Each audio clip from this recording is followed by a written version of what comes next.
deveria ser surpresa, porque um ser humano desejando mais poder não é surpresa.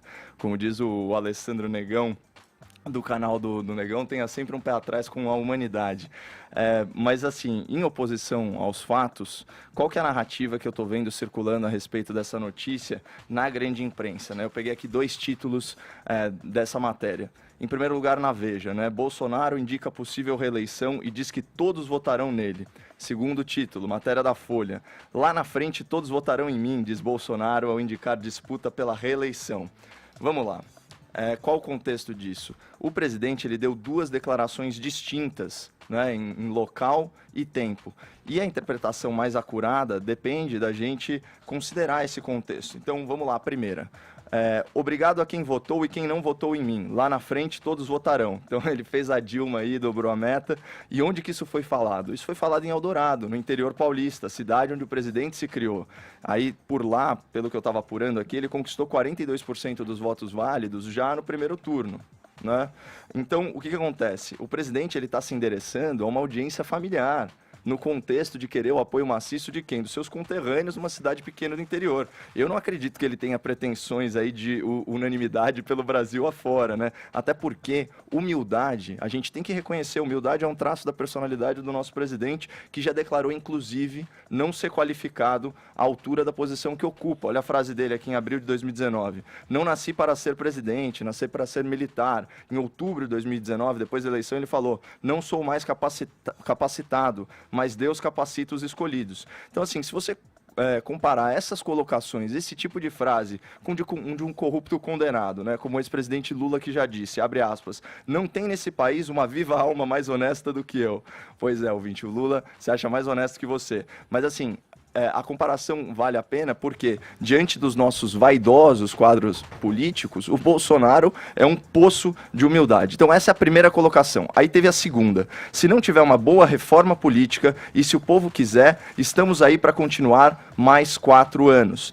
Aí o interessante é analisar a evolução de postura do Bolsonaro em relação à reeleição, que foi o que você trouxe aí. No Jornal Nacional, um pouquinho antes, ele disse, acho que do primeiro ou segundo turno, ele disse, o que eu pretendo fazer, tenho conversado com o parlamento também, é fazer uma excelente reforma política para acabar com o Instituto da Reeleição, que no caso começa comigo se eu for eleito, certo? Depois, uma semana depois de eleito presidente, para a Folha de São Paulo, ele deu uma outra declaração falando o seguinte, a possibilidade de não concorrer à reeleição é se a gente conseguir fazer um grande acordo para aprovar a reforma política. Não é apenas eu não vou concorrer à reeleição. Então, você percebe que nos 2 casos, né, tanto no Jornal Nacional quanto depois já eleito presidente, ele condiciona a questão da reeleição à reforma política. Ele usa essa expressão em todas as vezes que ele aborda o tema. Então, e tem um outro ponto interessante aqui. Parece que ele já sinaliza para o parlamento que ele vai usar como moeda de troca para a aprovação da reforma política a sua própria reeleição. A gente sabe que a gente tem um parlamento bem hostil à figura do presidente. Então, ele abrir mão disso já coloca aí mais tempero nesse caldeirão. Deixa eu só saber, rapidamente, mas a tua opinião qual é? Porque você trouxe dados, falou da imprensa, como a imprensa abordou isso. Começando pela frase lá, você diz que qual é o ser humano que não persegue o poder, né? E depois faz uma associação com a figura humilde do presidente. Sim. Como é que fica essas duas afirmações? Assim? A pessoa que almeja o poder pelo poder, qual é o ser humano que não se norteia pelo poder, no caso de um político, ainda eu acho mais? que não é o caso dele. E aí da questão da humildade que você destacou, da personalidade dele. Eu acho que não é o caso dele, justamente porque ele sempre condicionou abrir mão da reeleição a uma reforma política e ele, de forma inteligente, está usando isso, já sinalizando que vai usar isso como moeda de troca. Assim, as grandes forças políticas de Brasília são contrárias à reeleição do Bolsonaro. Imagina como o Centrão vê uma nova candidatura dele. Então, de repente, ele pode imprimir aí reformas estruturais importantes e marcantes, abrindo mão disso. Agora, já que a gente está nesse assunto, se me permitir, Edgar, eu queria falar por que eu pessoalmente sou contra a reeleição, né? Isso, vamos lá. No Brasil,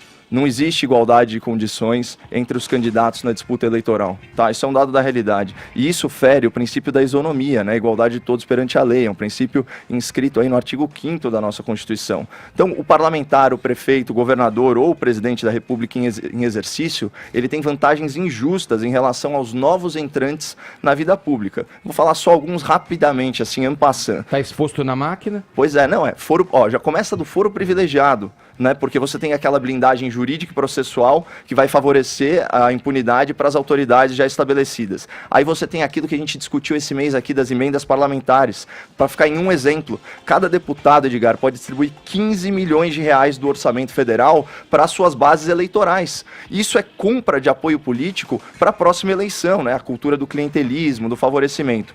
Dentro da legalidade do mecanismo. Sim, também. Não, isso é previsto. 100% legal. 100% legal. Fundo partidário e fundo eleitoral, né? Então, financiamento público de campanhas e partidos. Esses números somaram mais de 2 bilhões de reais e meio em 2018. Então, são essas verbas públicas distribuídas pelos caciques dos partidos conforme o seu interesse de perpetuação no poder. De todos os mais de 30 partidos no Brasil, só um não usa dinheiro público, que é o Partido Novo, que ainda está começando aí na vida pública. E no Brasil, em flagrante violação aos direitos humanos, ao Pacto de São José da Costa Rica, a gente não tem a tal da candidatura independente, ou seja, desvinculada de partido político. Então, quem quer entrar no jogo tem que se submeter em maior ou menor grau à máquina partidária e à elite política. Tudo isso culmina no quê? Na reeleição. O candidato à reeleição ele vai utilizar todas essas vantagens que eu falei e a mais óbvia que você trouxe em primeiro lugar, que é o quê?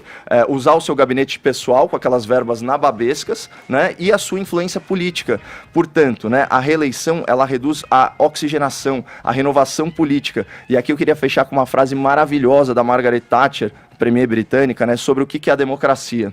Olha o que ela diz. A democracia não é um sistema feito para garantir que os melhores sejam eleitos, mas sim para impedir que os ruins fiquem para sempre. Isso é muito legal. Então, assim, numa nota pessoal aí, já me endereçando ao presidente da República, para que numa eventual reforma política, ele abra mão, sim, da sua candidatura à reeleição, porque o verdadeiro poder é aquele do qual a gente pode abrir mão, porque isso demonstra um domínio absoluto sobre as nossas ambições pessoais. Deixa eu ir para Brasília, eu vi Zé Maria Trindade acerca dessa questão, desse tema, né, que surgiu a partir da afirmação do presidente Jair Bolsonaro. Trindade, com relação à reforma política, será que o governo dele vai conseguir, essa é a primeira pergunta mais óbvia ali, implementar, tocar adiante essa reforma? O que você acha, Zé? Bom dia. Bom dia, zero chances. Peraí que estamos sem o Zé aqui, hein? Deixa eu pegar o teu áudio. Aí, Zé, agora sim, vai lá. Pois não. Olha, Edgar, zero chance. Não há possibilidade do governo Bolsonaro fazer uma reforma política e, digo mais, quase impossível uma reforma política ser aprovada no Congresso Nacional. Eu conversei durante essa semana exatamente sobre esse tema com alguns líderes e 3 deputados me disseram o seguinte, que uma reforma política só sai no Brasil se houver a possibilidade de formação de uma revisão constitucional, né, uma constituinte exclusiva, sem direito à eleição, ou então fazer uma reforma política para daqui a 10, 15 ou 20 anos na frente.